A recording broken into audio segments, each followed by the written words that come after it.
Welcome back, everybody. Glad to have you here for session 2 of our 6-part Train the Trainer session.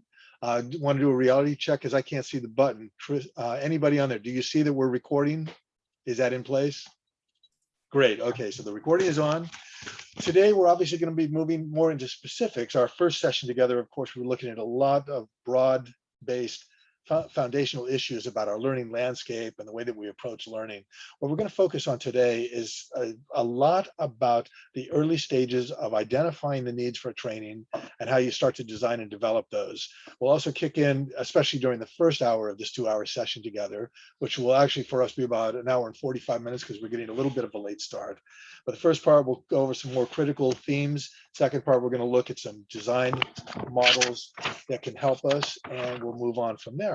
But before we really get into the heart of this, one thing that I'd like to do is always kind of set the tone, especially if I don't move my slides too quickly, set the tone by telling what I think is a quintessential story that focuses us on what we can do and what we shouldn't be doing. So as we talk today about meeting learners' needs, let me share a story from a couple decades ago when I was working in a position of being responsible for the learning that people in that particular library system were engaging in. One day, a wonderful colleague walked into my office and said, "I've got an idea for a workshop." I said, "Great." So we sat and talked. It was a lovely idea. She said, because at that point, there were still a lot of people uncomfortable with how the computer equipment they were using worked. And of course, it dealt with the basics and it was playful about it. Something like what I wished I'd known before I turned the computer on would be very helpful to the staff. I thought, that sounds like a great idea. So I worked with her over a period of about a month or two, a little bit here, a little bit there. We identified what we thought those things were that most people struggled with because nobody took the time to tell them these things before throwing the equipment at them and running. Day of the workshop, I walked in. We had a library system of about 850 people. I figured, okay, class should be around 25, 26 people. That's what the room could accommodate. I walked in, and much to my surprise, there were 4 people out of 850 prospective learners in that room. I thought, oh, Houston, we have a problem here. But that didn't dawn me. The thing for all of us to recognize is we are not rock stars. If one person shows up, you do the session. If 100 people show up, you do it a little bit differently, but you do the session because it's all about the learners. We're learner centric. So we did the session, and the 4 of them and I, as their learning facilitator, had a pretty good time. They got what they needed. They left. And you know what the next step was. I went back to my office, marched across the hall to the colleague who had asked for this, and said, "Oh, by the way, we did the what I wish I'd known before I turned on my computer class today." And the person said, "Oh, how'd it go?" I said, "Well, fine, but I couldn't help but notice you weren't there." And the stunning response was, "Oh, I didn't need that. I just thought that would be a nice class for other people." Let that be a guiding story to you as you start to work out identifying your training needs and how you're going to meet those needs with your limited budget and your limited time and the limited time staff has to do things. If somebody tells you that they think there's a great idea for a workshop, now my first question is, how many people are you going to bring to that and how early will you be there for it? If the first answer is, "Oh, I don't need that," then I would move on. Or I would do some kind of survey to see if that actually was needed. But there, I thought I had it all nailed. And of course, it wasn't nailed. And I was kind of nailed by falling into a trap that most of us forget.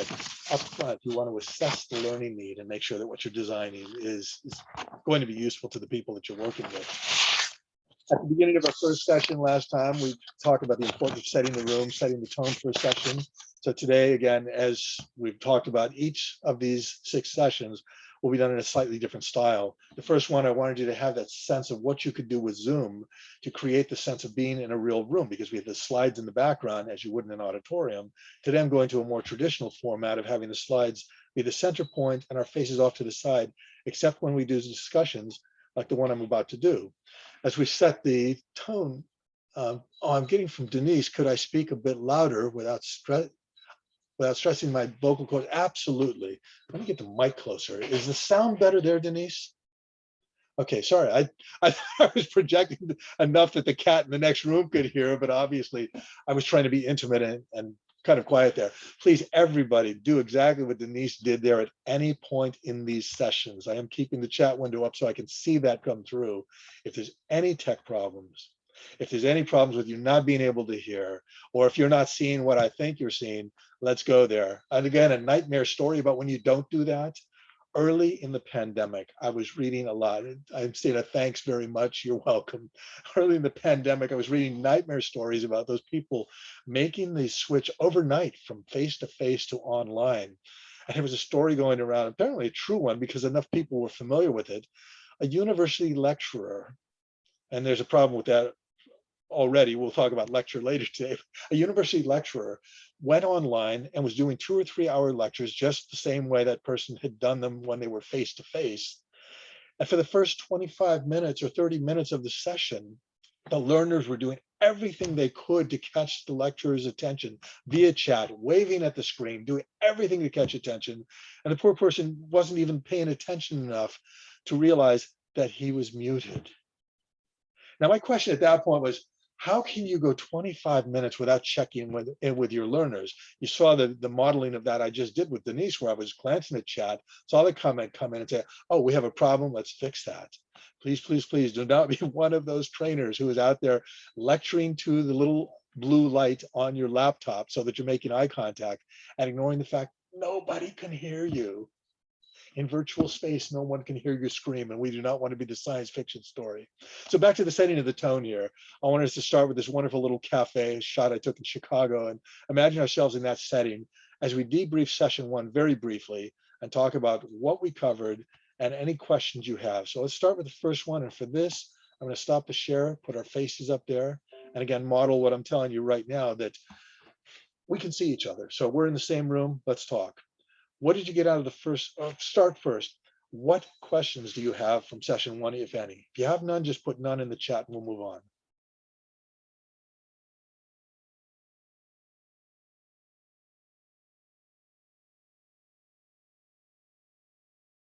Or you could unmute and say none. Either way.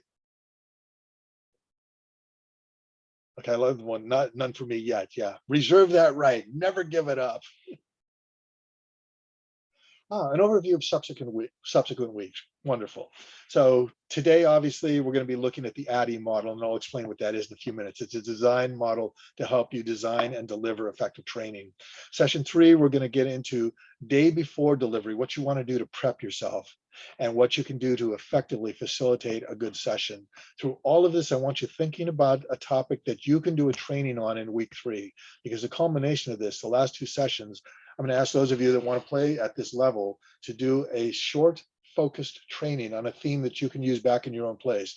So this is your chance to take everything we're doing day by day in the course, be working toward a presentation that you can use, try it out on your peers, and also engage in those last couple sessions in the critiquing process to see how to do that effectively, how to give good feedback so that you get it from both sides. You're going to be getting feedback from me and from your peers in the most positive, constructive, supportive way possible.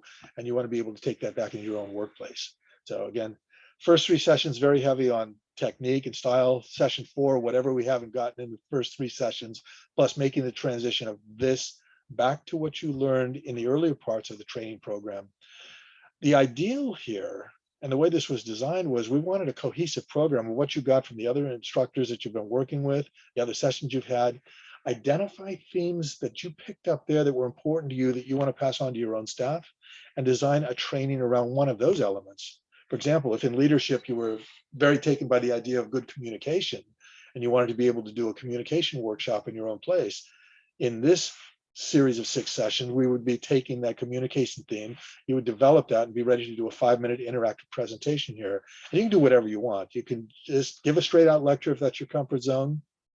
You can do something interactive. You can play around with the backgrounds like I've been playing with, but let your comfort zone be the thing that establishes for you how you want to approach those assignments. And I hope that by next week, either in session 3 or 4, that we pretty much got a schedule lined up so that we don't have everybody in session 6 and nobody doing a presentation in 5. Denise, does that give you good, concise guidance on where we're going? Good. Okay. Anybody else? Questions from the first session or what we've done so far today? Basic thing in learning, and for the, yeah, I see Denise's hand up. Paul, do we have to choose something from the previous sessions? No. Or can we choose something that interests us in general in terms of say it's a process. For me, it's design thinking. And I'd like to explore possibly how design thinking can be used in the library context. Perfect. What you want to do in this is something that you can use beyond this course. I'm not one of those people likes making people write a 20-page term paper that they then throw out and never use again. Anything you do in the Okay. course, you ought to be able to apply back at work. So again, Okay, just because thank the you. way the grant was set up for the core, for all the work here, we were trying to make a cohesive program. That was the dream, to try to do that, but that is not going to limit you as learners. You're going to decide something you can use, taking what you've gotten out of these train-the-trainer sessions, and you're going to want to use that back in your own library over and over again and evolve it. Anybody else? And again, one final thing, remember that we learn through practice and through application. Let's do just a quick thing where you can either put into the chat or unmute yourself. What are one of the two of the key takeaways that were most important to you out of session one, if you were at session one?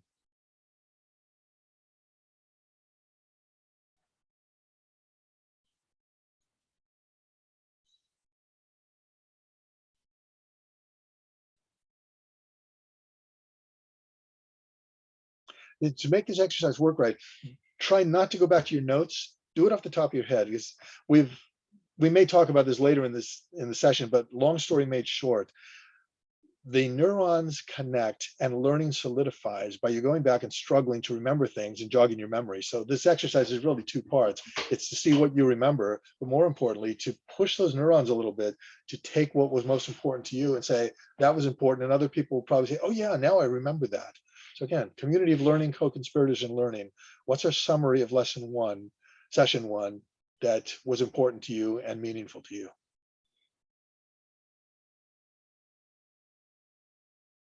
Now, don't make me go back and do session one all over again. No, I'm just kidding. So I wasn't at session one, and I'll admit that I have not had an opportunity to watch the presentation yet. But since we had that discussion before this, definitely just accepting that failure is like kind of the part of the process, and to kind of just accept it, move on. It's not a big deal. So already I'm learning stuff. Right. And again, I've referred so often during session one, Rachel, to the idea of going under the hood and talking about why we do something and how it works. Look at another thing that just happened. Rachel wasn't there for session one. Does that mean we put her in a corner and denigrate her for not having been there? No. It's a learning community. If you are not somewhere, it's because you had a good reason not to be there. And so it's up to us as learning facilitators and co-conspirators to welcome people in and do what we did before we started the recording today, which is have that virtual lounge where people can catch up a little bit, have that chat, and make sure that everybody understands that they're welcome to be part of the group so that you don't leave anybody behind. Inga says, need to take risks and have empathy to be a great trainer. Absolutely. Thank you. I think the empathy part of that is such an essential thing. Anybody else want to kick in, or shall we move on? Be lovely to have one more thing. Anything else that you walked away with?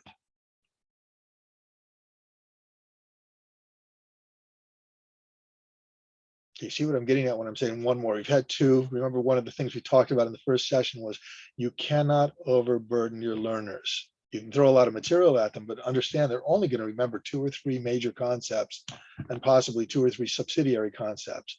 So if you can do that by going back in a review like this in the next session and getting what you think are 2 or 3 of those key things, preferably from the learners, so they're stretching their minds and solidifying it, you're in good shape. Having said that, let me play around with the screen share here, get our deck back up. Go back to from current slide. And like magic, we're back in Chicago, but we're not going to stay there very long. Priming the pump, discussion here. What's one of the best training sessions you've ever attended and what made it great? Please unmute yourself for this. Tell a quick story if you've got one.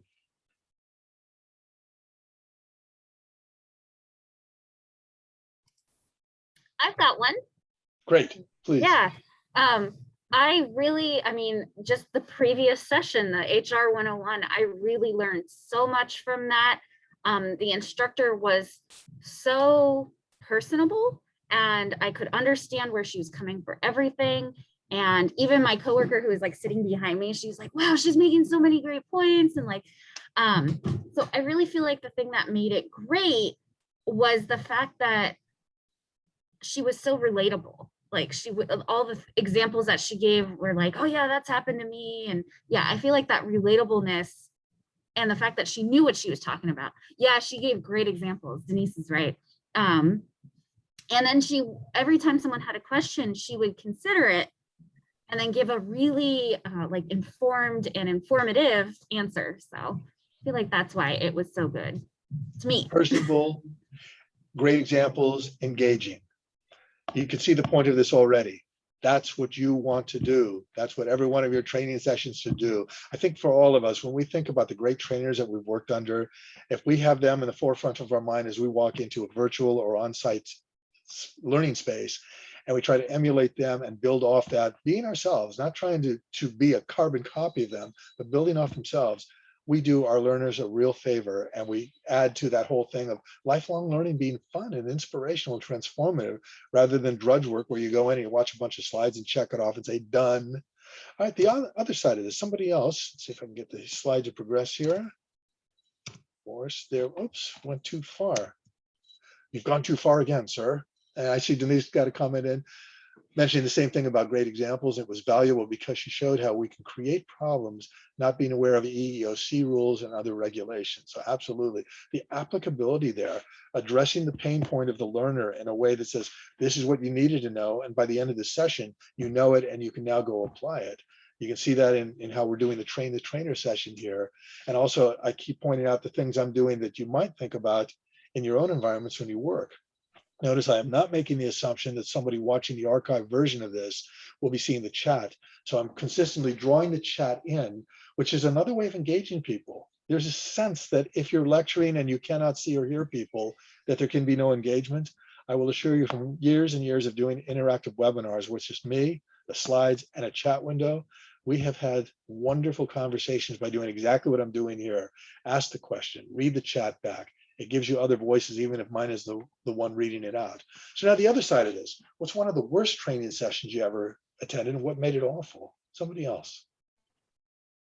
Not training session per se. I had this calculus class in college that was just sort of horrible because the instructor we had, she sort of, I don't know, it almost felt like she was kind of allergic to engaging with the students. And sort of the whole thing would be come in, starts writing things on the board, and I mean, kids all have questions, try to like figure out what's going on, and it's almost like as if she would be like annoyed that like, oh, she's in the moment like writing things out and now she has to explain, and it was weird. It was a weird experience, but definitely one of those where you walk away just, what was it? And as a learner, what were the words that come to your mind to describe that? Confusing, so sort of not welcome. I mean, you're not feeling welcome, I guess, in a thing, Not welcome part is the most important part of it. Notice that again, I just keep making this point because, again, repetition helps learners remember the things that you want them to remember. But one of the things that happens here is if you're not engaging, the learner has no reason to even feel like they're welcome there. And that's when they start going to check their email or walk their dog or take that legendary walk that I described last week or in the first session where things are so bad. I left my museum in Monterey. I walked all the way to Salinas because I was so stressed out about it. You don't want to do that to people. And so that's what we do.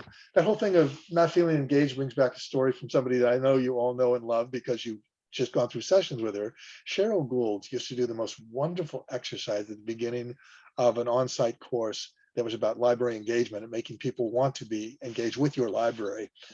She would go into the room about a half hour before people started showing up, and she would sit in the front and she would have her back to them intentionally.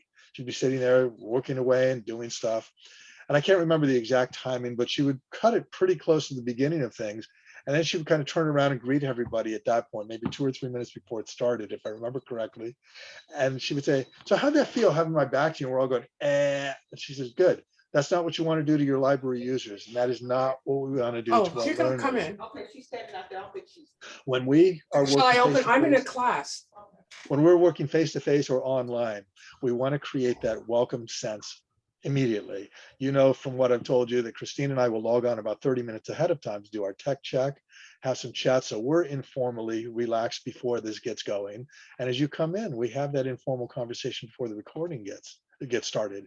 And that's something to keep in mind. Those levels of engagement get us there. Punchline to this, same as punchline to priming the pump number one. Never do to your learners what that person did to you.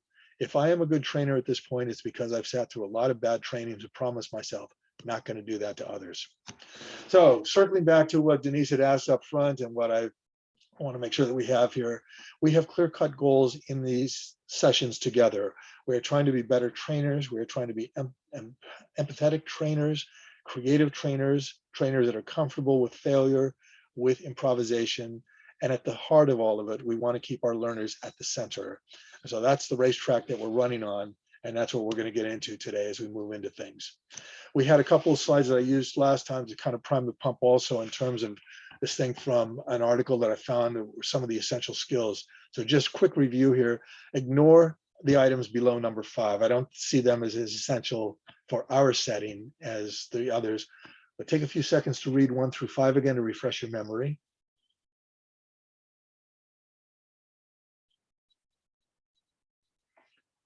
Keep those in mind as a foundation for what we're doing today and through the rest of the sessions together. And then again, the summary of that video from session 1, where this is somebody telling you what you do in the classroom, but it's just as adaptable to what you do to set up an effective training as we're going to talk about today. Where number 1 here is explain your objective to your learners.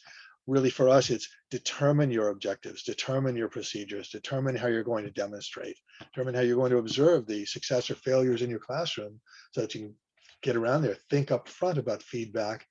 And always think about how you can express confidence without appearing so confident that the learners think, oh, I'm never going to be in that league, especially if you're doing a train the trainer thing like this.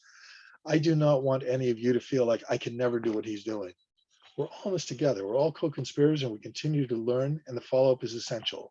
So there's our background. Let's get into some new material here and let's start learning and having some fun. Of course, it also depends on my being able to say slide, move. There we go.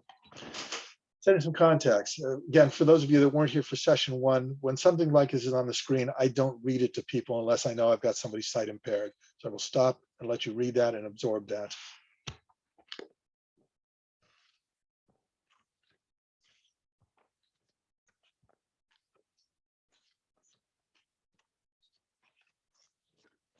An essential thing that I say over and over again in almost every training session I do. Technology is the tool, people are the drivers. If you're letting your technology drive your sessions, you're cheating your learners and you're creating something where it is not as easy for the learners to engage with you. They start engaging with the machines. Even with slides, as much as I try to make them colorful, appealing, and give you things that you will remember, they're kind of visual anchors back to the main things we talk about. Even with all of that, you'll see as we go more and more into the discussion parts of our sessions, that it's still about the human interactions here. That's what we're into. And with that in mind, in session 1, we talked about the George Couros and Katie Novak book, Innovating Inside the Box, and looked at 8 characteristics of innovators, which I applied to us as trainers. Let's take a different take on it. My own list here of trainer attributes that I think we need to keep in mind. The first one is we need to be as good as a concert pianist, where we prepare and prepare and prepare and prepare. And even after a session, we look back at what happened, what was good, what was bad, and we build off that so we become better. I was lucky enough a few years ago to be at a huge training conference where the closing keynote speaker was somebody from the Blue Angels. And it was like state-of-the-art presentation, just gorgeous slides, full sense surround sound in that auditorium as this person was creating a very interesting and dynamic and engaging presentation. And the thing that stuck with me was not the slide deck or the sound that I just described to you. The thing that stuck with me is when he said, all of us go up there all the time understanding one little mistake, and that's the end of your life. So they prepare and they prepare, but more importantly, at the end of every one of their shows, they all get together back in a room and they talk about what went well and what didn't go so well. So they're constantly learning. We need to be like the Blue Angels and like the concert pianist that we're seeing here. Enthusiasm is obviously such an important part. Maxime hit that when he talked about the person that was doing that course. And it was so unengaging and so unenthusiastic that you think, if they're not happy, why should I be happy? If they're not enthusiastic about the material, how am I going to be enthusiastic? It doesn't matter whether the subject to you is dry as dishwater or the most exciting topic in the whole world. We need to be excited about every topic we take in. One of my role models and my idols is a colleague here in San Francisco from the Department of Public Health. His unenviable mission at the 15 minutes of a new staff orientation that he was part of, his unenviable position was to take public health issues, rules and regulations and make them interesting. And he did. He was funny, he was engaging, and he was effective, which was important. That's what we strive for. We won't hit it every time. As Groucho Marx once said in the middle of a movie where they scripted this in, well, the jokes can't all be funny, and they're not all going to be exciting trainings, but it's up to us to bring that enthusiasm there. Flexibility is a key part of what we do. If something goes wrong, you need to be able to recover from it. Again, a story that I think nails it for everybody. I was part of a training almost a decade ago with a group of other trainers. Our mission was to be in hospice organizations up and down the central part of California. We would go in for about 6 weeks at a time, and we were trying to help the staff in those hospices make the transition from paper and laptops to doing medical recording on smartphones and on tablets. A lot of the staff was nervous. A lot of the staff thought that this was a way to get rid of people who couldn't learn technology, which was not the case at all. Some of the sessions were pretty good. Some of the sessions were very difficult for the learners. And of course, one of the most difficult sessions that I remember having to teach there, using materials that were provided by the client, was one where people were so confused that we really needed to do step by step, take their blood pressure down and walk them through it so that they could absorb that particularly complex lesson. And you know what happened, of course. That day when I was team teaching with one other person, and we were both in the front of the room, I look up and the first thing I see is the head of the project was there to critique the session. I thought, okay, this has to be good. The second thing that happened, you can anticipate. I turned on the PowerPoint deck. We had a projector, and I started to project onto the screen behind me. It was blank, just a white screen. It was not picking up the slides that I had. I thought, okay. I'm looking at this guy, and he's probably checking off, oh, did not check equipment ahead of time, did not prepare adequately. I'm thinking, there goes my evaluation for this session. But more importantly, I'm looking at all these learners who are already nervous. And I'm looking at my partners looking at me, and it's like, we don't have our slides. What do we do? And it dawned on me after about 15 seconds, just because I'm perverse and bizarre and my brain works in weird ways. What was going to be on the slides was primarily screenshots of this huge manual, a training manual that we had. And of course, I had a copy of that training manual in front of me. Presenter tip, always have the manual in front of you. Always have a printout of the slides in front of you with your speaker notes. If you are working on your own laptop, have the thing loaded up onto your laptop and have a copy of that presentation on a flash drive that you can plug in if the original file disappears. So I'm looking down at this manual and I'm looking up at a blank screen and all these learners, and I think, I know what I can do. I picked up the book, literally walked a few feet, right up to where that big white space of light was on the wall where the slide should have been, held the manual up there and said, if the slide was there, it would have been this page of this manual. Please open your books to that page and you won't need the slide. And they all laughed. I laughed. The guy in the back of the room was probably thinking, oh, we've got to get rid of this trainer. This trainer is totally lost. But you know what it did? It took down the tension in that room, and what would have been a very difficult session for all of us went swimmingly well. And I don't care about the evaluation I got that day. It was just being flexible in that point and saying, I am not going to be defeated on this. We need to have the attitude that we can, if necessary, teach by candlelight. And when you get to that awful thing, which happens to all of us, I did do a tech training once in the library, or tried to do a tech training where the power went out and there was nothing. We were in a computer lab, the power went out. I said, okay, we don't know how long this is going to go, class dismissed. We don't want to waste your time. So ultimately, if it gets to that, you need to be ready to pull the plug. But short of that, be flexible, improv. Curiosity, look, would you? We all need a cat picture because we know from research that as we change images and we put animal pictures in, if they're appropriate, that makes people sit up a little bit. It's a change out. It's an unexpected thing.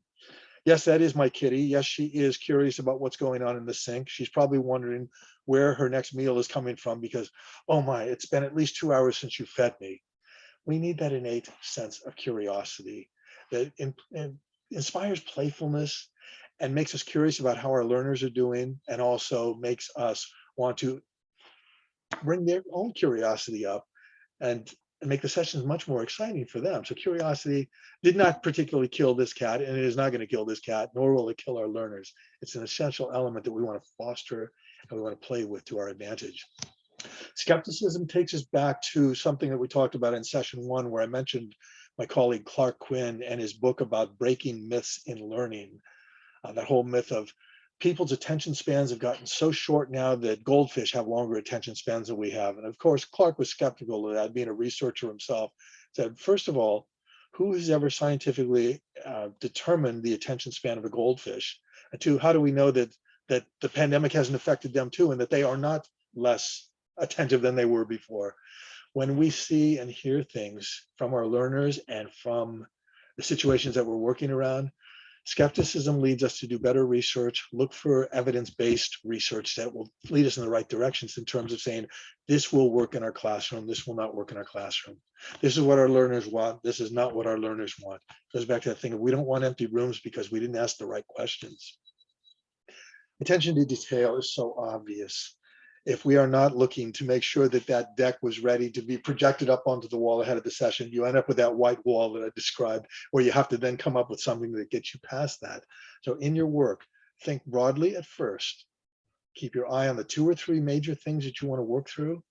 And then as you work through that and you design your lesson and you are in the process of facilitating that learning, pay attention to the little things that support what you're trying to get to, so that your learners have plenty of chances, opportunities to ask for guidance and to get the detailed explanations from you that they need, and the opportunity to try out things in great detail, so that you don't say, all right, you're going to do a PowerPoint Excel spreadsheet. Here's lesson 1. Turn on the computer. All right, everybody go do a spreadsheet and I'll come back in a half hour. That doesn't give us enough detail work. We really have to see what's necessary there. This to me is so obvious that it amazes me that we don't think about this. Too often we do long lectures, and this one is bordering on almost too long. I will assure you we're down to almost the end of this and are going to be discussing it. But one of the greatest tools we have, besides the brain, which we talked about last time, that is the tool we want to concentrate on. Listening helps us to really see where our learners are and what we need to be doing in that moment to make a learning opportunity more important or more effective for them. And as we see this wonderful little Scrabble board played out there, you start with listening, you make sure that people understand, and you make sure that you and they are ready to go act. Because again, learning is transformative. Learning is actionable. It should be measurable. People came to you because they were in pain over something. They didn't know something.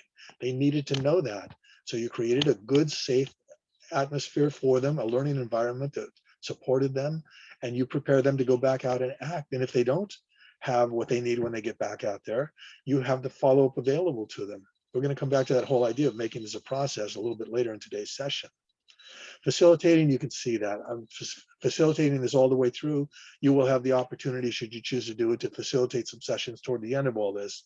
So you're going to get some hands-on training opportunities there. And finally, collaboration. It's what I keep coming back to in our community of learning here, that if we learn from each other and with each other, we are stronger. When we collaborate, it's all hands on deck, all hands connected, and we are supportive of each other. And anything that pulls away from that, we try to squelch that immediately so that people stay calm, relaxed, engaged, and enticed in there. So having said that, you can see down at the bottom of that screen is the terms we just used. Let's do a quick round here. How can you take any or all of those things in your own training and incorporate that into your work to the benefit of your learners? Go ahead and unmute or put something into the chat, and then we'll look at that.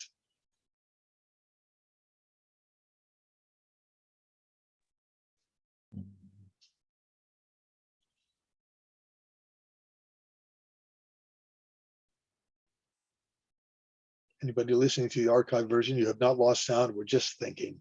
This is called moments of reflection.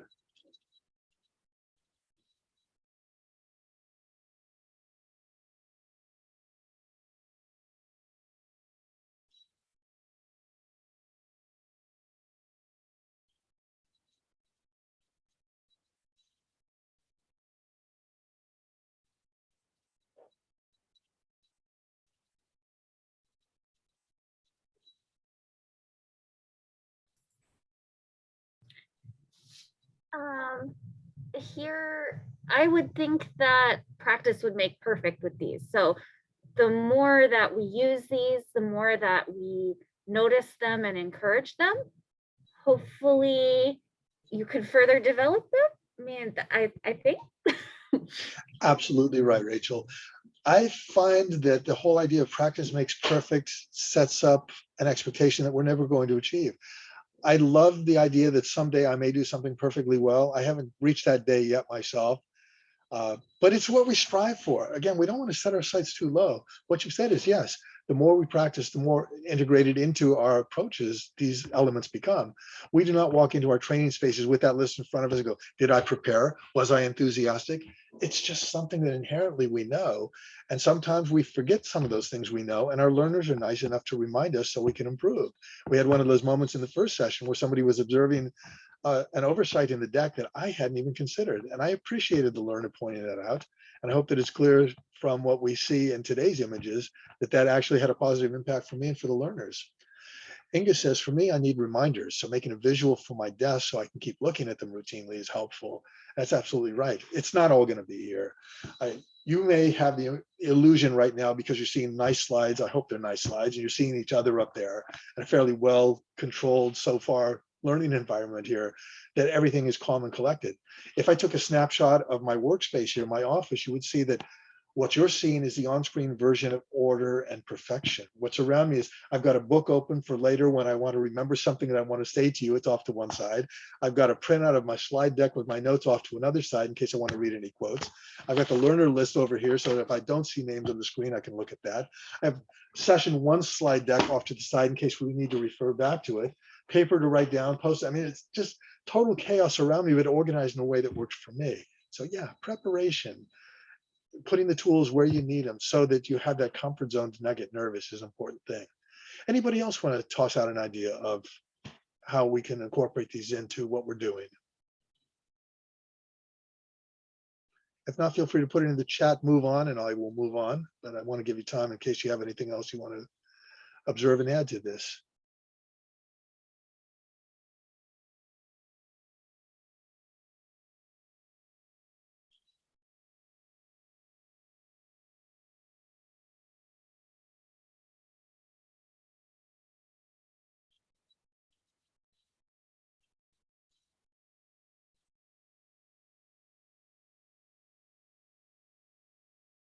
Okay, you officially outweighted me. I did that for two reasons. One, I wanted to make sure that people did have a chance to think, and so I left that silence there. And the second thing was, oftentimes as learning facilitators, we get uncomfortable with silence. So we ask a question, we give it 2 seconds, we think, oh, it's silent, I have to fill the space. What we need to remember is it's not about us filling the space. It's about our learners having the time to do what they want to do. And oftentimes, if you leave that silence and it becomes uncomfortable, the very fact that it's uncomfortable will inspire one of your learners to say, I would rather speak out publicly than sit here in silence anymore. So it's a technique you can use as long as you don't make it so long that everybody's going, is he ever going to speak again? Denise says, I'm a Drucker acolyte, and I love his humanistic approach to management. One of the things Drucker respected was encouraging folks to be lifelong learners, and I already operate from that stance. I too, I'm a great fan of Drucker. I haven't read his work in years because obviously he's been gone a long time, but he's one of those people, another of those people well worth knowing in terms of looking at what's out there, looking at somebody who really was people oriented and was able to combine an orientation toward people with an orientation toward getting the job done. For us, training is getting the job done, prepare our learners as quickly and effectively as we can, get back out there and use stuff. And she says, yeah, father of modern management, absolutely. All right, you're all leaders. George Couros again, giving us a wonderful quote. We're not all going to come at this with perfection. We're not all going to walk into our first training room knowing everything in the whole world that we need to know and give the best training ever. Even those of us that do this time after time will eventually have our off days. What we need to remember is for our learners, that may be the only time they see us. So every day is our first and only time with them, and we want to be the best we are. But when we lead from where we are, what we know, it allows us to work effectively with them be co-conspirators with them, and encourage them to let us know what we can do to better support them, and we can learn from them. Denise had one more comment in here. Realize first, you have to have the buy-in from your potential followers. There's been a lot written about followership. I've always maintained that the best leaders are not those that get on the horse and get in front of people. The best leaders are the ones that are right in the same line as everybody else, and making sure they don't get so far ahead of them that their followers have lost sight of them and don't know where to go next. So great point, Denise. Thank you so much. A model for success. I alluded to this book a little bit during session 1. And for those of you that wanted to do, okay, I'm being told that my papers are too close to my mic. You can hear them. Thank you. This is the kind of thing that you're hoping people will tell you when you're doing your session, because obviously I'm not getting that feedback. I'll rustle the papers just to have fun. I'll move them a little bit more away from the mic and try not to move them so much. Thanks for the tip there. 6 disciplines of breakthrough learning. I had mentioned at the end of session 1 that there would be a short video that went through what those breakthroughs were. The important thing for me, if you want to spend time with this book, is that it turns the whole learning model on its head. Reminding those of you who were here in session 1, this is the book that tells us if you want to have effective training, you need to have the learner and the manager ahead of time talking about what the goals are for the learner. The learner has to be supported during the training, even to the extent of the manager being involved in the training, being there to see what was said, and most importantly, afterwards, being there back in the workspace to support what was learned. The effect is these people that wrote the first edition, and then 3 of them, you can see the names out there, Pollock, Jefferson, and Wick. The 3 of them have done research over a 10-year period to show that if you don't do any of what we're talking about now, preparing people, having the managers involved, and doing follow-up, about 85% of your learners 6 months later will be doing stuff the old way. They may never even have tried the new way because they didn't have the impetus in the workplace to understand it was important. If they do this model that is involved in 6 disciplines of breakthrough learning, where the managers are involved in their support in the workplace, the numbers reverse. 85% of the learners 6 months later are still using what was learned. So what model do we want? That's pretty clear. We don't want to use what they talk about in this particular book, leaving learning scrap on the table, which is learning that was unused. You want every bit of your learning to be useful and applicable, and that requires it being out there. If you had a chance to see the video, you know the 6 steps already. For those that didn't, I'm just going to throw out to you, and this is why I have the book open to me. Step 1 in this is defining your business outcome. We're going to see that in the ADDIE model that we're coming to very soon. Step 2 is designing the complete experience, not just for that day, but a complete experience that shows what you want the person to gain out of that and what you want them to be doing. You deliver your material in a way that encourages people to use it right away. That's step 3, delivering for applications. You drive learning transfer, which means it's up here for me as a learning facilitator. I want to transfer that to your mind.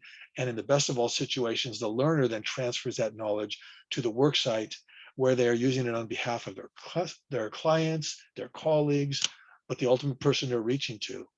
A thought I often cite for people, and a lot of people don't think about this, really when you think about a train-the-trainer program, my real clients are not you. My real clients are the people you're going to serve as better trainers. You want to think about that. We are going to work together and we're going to develop skills. But if I'm doing what I'm supposed to be doing right, and you're able to take that, your training skills will be so improved that that will make a difference in your organization and for every person that walks into your library and interacts with the people you have trained. That's pretty heavy thinking. It's pretty nice thinking, and it makes it kind of a daunting challenge for us, but a lovely challenge to keep in mind. Deploying performance support is what comes next. Once training is done, you want to have something that supports people. In the best of all worlds, we would have a way after these sessions to stay in touch with each other. And again, we're going to come back to that idea of what can you do to continue the communication outside of these lessons. That will help to create meaningful and long-term change. And finally, document your results. That's the evaluation process. So let me stop. I have the sense, without looking at a clock, that we're probably well into our first hour, if not at the top of the hour. So I'm just going to check a clock right away, see where we're at. If I were better at this, I'd be able to do it on my first try. Well, I can't get my clock. Oh, here we go. Wow, 9:59. Talk about having a sense of where you are in terms of your session. Let's take that off the screen. Let's get us back face to face. And let me say, you've had a lot thrown at you in this first hour, but it all comes back to the idea of knowing what the real learning thing is, doing the assessment up front to understand that what you're offering is what the learner needs, so you don't have an empty classroom, and making sure that you're showing empathy and having people in. Any questions or comments before we take an informal break here? Yes. One of the things before I approach a topic or a project is, I think you also mentioned it, and I heartily agree with you, is to start out thinking about what you want. What is the preferred outcome? And I think it was Stephen Covey who talked about beginning with the end in mind. That has helped me throughout my career. I used to be a publicist, and Hold so, right there. Say that again. That is so important. oh, begin with the end in mind? Yes. Oh, yeah, it's Thank in you. the seven habits of highly effective people. I read the book a decade ago or longer, but that's the one thing that has been imprinted on my consciousness. That is a great observation. It's one for us to keep in mind. And it's at the heart of what we're doing today as we talk about assessing needs and how to respond to what we've assessed. Anybody else? Questions, comments, observations? All right, we're going to do what we did last time. We'll take about a 5-minute break. I'm going to pause the recording so that we have a few minutes for confidential conversation if you want. You can walk away, do whatever you want, walk to Salinas, make sure you're back about 5 minutes from now. But this is the time for those of you to take a break that need to. And for those that want to stay, we'll have informal chat to cover things that you didn't want to cover while you were being recorded. Give me a second. I will let you know when the recording stops. And for those of you watching the archive version, there'll be about 5-second pause before I stop the recording. Then there'll be a 5-second pause when I come back, or 5 seconds of silence when I come back on. So if we need to edit this, we can do that.